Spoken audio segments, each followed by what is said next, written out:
I was sitting on the floor, kind of in the corner like this, because I was You're really silent. quiet. Yeah, Well, I was a yeah. really quiet person. Wouldn't say boo to anyone. Would rather not talk to strangers. Hated. I still don't like it now, but I used to hate talking to strangers. Couldn't have a conversation with them. Didn't know what to talk about.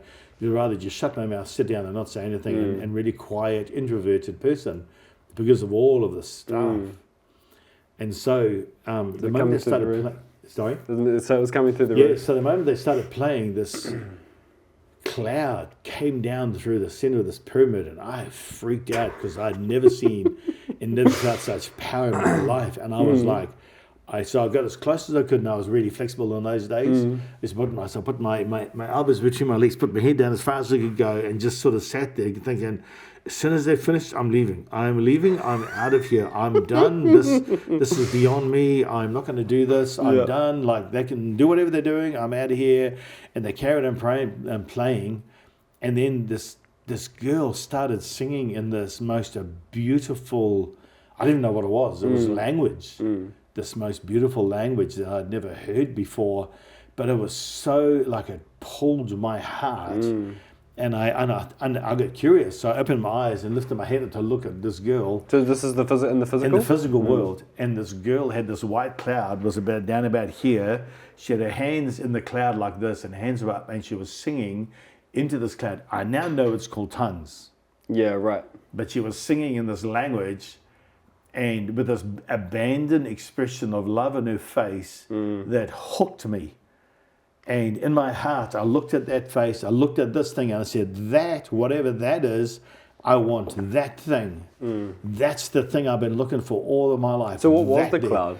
The Holy Spirit. True. Yeah, physical manifestation of the Holy Spirit that I could see. Could anyone else see it at the time? I didn't ask. I mean, who's going to say, hi, can you all see that cloud? And I'm terrified, you know. Sitting in the corner. You guys, can you?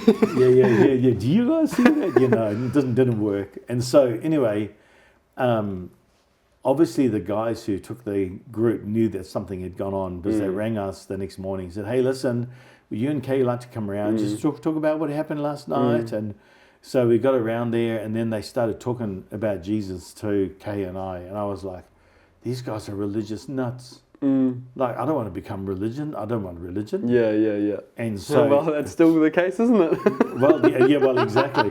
Yeah. That's funny. Is that what you thought at the time? Yeah. I don't want to be. I'm not religious. I don't want to be a religious nut. Nothing's changed. Yeah.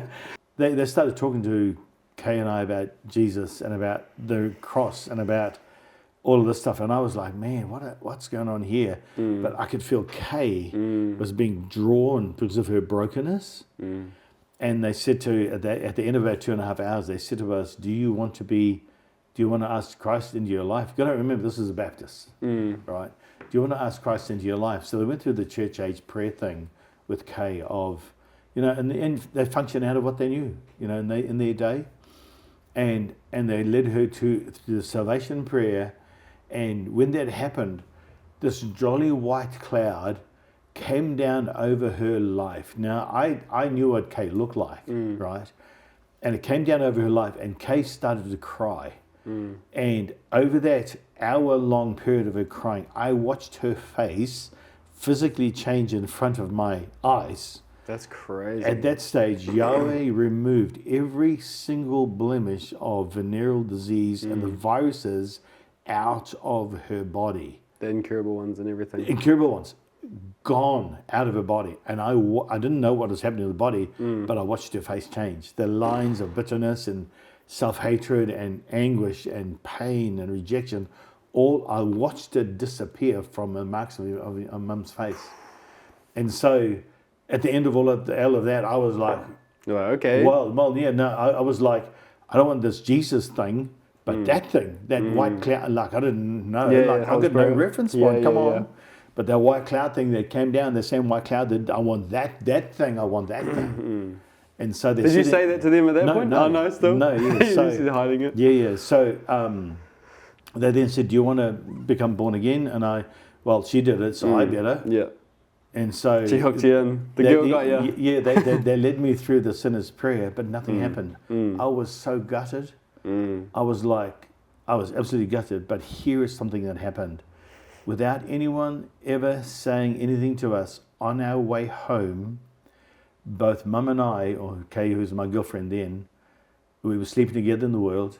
We both knew, without anyone saying anything to us, that we had to stop sleeping together. We had to move out of the room that night and sleep in separate rooms, and we couldn't sleep together again. Without anyone saying, we just knew, both of us knew there was something that we needed. On the car at home from that? Going on the way at home from that. No one said anything to us. There was nothing.